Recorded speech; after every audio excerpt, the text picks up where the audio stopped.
آؤ میرے بھائی سیکھو. آج لوگ تم پر فتوے ڈال رہے ہیں، یہ بھی مشرکی، یہ بھی بدعتی، یہ بھی مشرکی، یہ بھی بدعتی. قبر پہ جاؤ گے، قبر پر جو فاتحہ کر دی تو مشرک و بدعتی، کھڑے ہو کے سلام پڑھ دیا تو مشرک و بدعتی. اس سے نیچے کی بولی نہیں ہے. پورے ہندوستان میں گھوم لو، ربیع الاول کا جلوس نکالا تو مشرک و بدعتی، اذان کے بعد صلاۃ پڑھ دی تو مشرک و بدعتی. میرے نبی نے فرمایا اللہ قیامت کے دن جب جنتیوں کی صفیں لگائے گا 120 صفیں ہوں گی، حضرت آدم سے لے کر کے میری امت تک 120 صفوں میں تمام جنتی ہوں گے. میرے نبی فرماتی 40 صفوں میں حضرت عیسیٰ، آدم سے لے کر کے عیسیٰ تک کے جنتی کھڑے ہوں گے، اور 80 صفوں میں تنہا محمد کے غلام ہوں گے. سبحان اللہ. آصف بھائی اگر یہ قبر پر جانے والا قبر کچھ ہے مشرک و بدعتی ہے، یہ تمام لوگ مشرک و بدعتی ہیں، تو میرا سوال مراد آباد کے شاہی کے سلمان سے بھی ہے. اگر یہ تمام لوگ مشرک و بدعتی ہیں تو پھر یہ قیامت کے دن 80 صفیں کیا تیرے باپ دادا پوری کریں گے؟ یہ 80 صفیں پھر کب پوری ہوں گی بھائی؟ آصف بھائی کہیں میں غلام برکاتی 80 صفیں تب پوری ہوں گی جب بغداد سے میرے بڑے پیر کھڑے ہوں گے، لاکھوں قادری ان کے پیچھے پیچھے چلیں گے. اجمیر کی دھرتی سے میرے عطائے رسول کھڑے ہوں گے اور لاکھوں چشتی ان کے پیچھے پیچھے چلیں گے. تب یہ 80 صفیں پوری ہوں گی.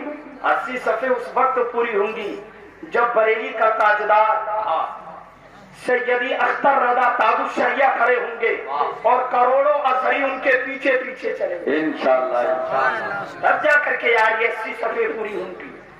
اب ذرا ماحول بنائیں تو میں آؤں قرآن کی اس آیت کی طرف. میرا رب فرماتا ہے فَلَنُوَلِّيَنَّكَ قِبْلَةً تَرْضَاهَا. میں آپ کے مزاج کو دیکھنا چاہتا ہوں بات پورا کائن والوں. کبھی ہم چھوٹے چھوٹے تھے اپنے، جب ہم بچپنے میں تھے تو ہم اپنے گاؤں سے یہاں تک پیدل جلسہ سننے آتے تھے. بہت پرانی تاریخ ہے باقر پورا ٹائم کی. معلوم ہے آپ کو. میں دیکھنا چاہتا ہوں آپ کیسا سننا چاہتے ہیں. حضرت نے ابھی پیچھے سے آواز قاری قائم صاحب نے بتائیں علم کے تعلق سے، نبی کے تعلق سے. میں دیکھنا چاہتا ہوں آپ کتنا سننا چاہتے ہیں. رب نے فرمایا فَلَنُوَلِّيَنَّكَ قِبْلَةً تَرْضَاهَا. اس آیت کریمہ کا ایک پس منظر ہے. سنا اپنے نبی کی شان، دیکھو تمہارے نبی کی عظمت، دیکھو عبداللہ کے بیٹے کی شان. قربان جاؤ یار، امتی بھی ہیں تو ہم محمد عربی کے. اس آیت کا ایک پس منظر ہے. پس منظر یہ ہے تو بھی مولانا ہے کہ نہیں ہے. آیت کا ایک پس منظر ہے کیا؟ اللہ کے نبی مکہ سے ہجرت فرما کر مدینہ طیبہ کو آ گئے. محتاط قول یہ ہے کہ اللہ کے نبی 17 مہینے تک بیت المقدس کی طرف رک کر کے نماز پڑھتے رہے. کتنے مہینے تک؟ یہ ملا علی قاری کا قول بیان کر رہا ہوں. 5 قول اور ہیں، چھوڑ رہا ہوں ان کو. 17 مہینے تک میرے سرکار بیت المقدس کی طرف رک کر کے نماز پڑھتے رہے.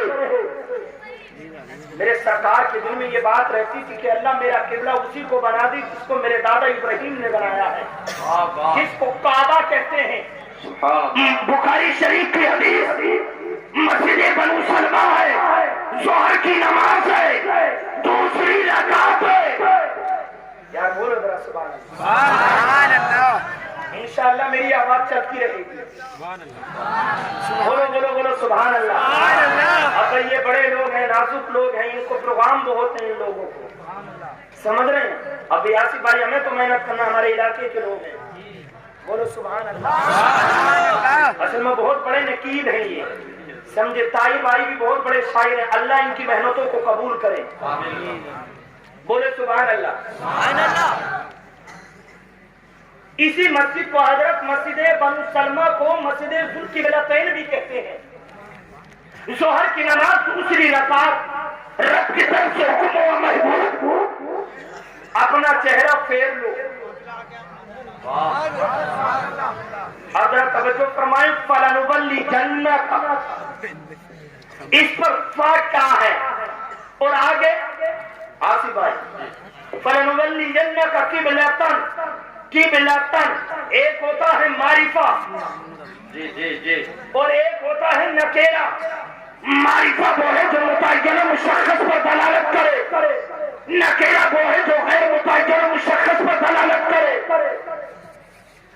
نے معرفہ استعمال نہیں فرمایا, نکرہ استعمال فرمایا, قبلتن. اگر معرفہ ہوتا تو قرآن میں قبلتن کی جگہ ہوتا فَلَنُبَلِّجَنَّكَ الْكَعْبَةَ تَرْضَاهَا. اے محبوب ضرور ضرور ہم تمہیں کعبے کی طرف پھیر دیں گے جس سے آپ راضی ہیں. باری تعالیٰ تو نے معرفہ کیوں نے استعمال فرمایا؟ مولا تو نے متعین کیوں نے استعمال فرمایا؟ مولا تو نے غیر متعین کو استعمال فرمایا؟ تو نے کعبے کو متعین کیوں نہ کر دیا؟ حافظ غیبی سے آواز آئی, او میرے بندو, میں نے کعبے کو متعین نہ کیا, میں نے اپنے محبوب کی مرضی کو چھوڑ دیا. اے میرے محبوب, چاروں سمتی تیری سامنے ہے. اے امینا کے لال, جدھر بھی تو اپنا رخ کرے گا اسی کو ہم زمانے کا قبلہ بنا دیں گے. بہت اچھے, زندہ باد. جدھر بھی تو اپنا رخ کرے گا. محبوب کعبہ کوئی ضروری نہیں ہے ہمارے لیے, تو صرف تیری مرضی ضروری ہے. جدھر بھی تو اپنا رخ کر دے اسی کو ہم زمانے کا قبلہ بنا دیں گے.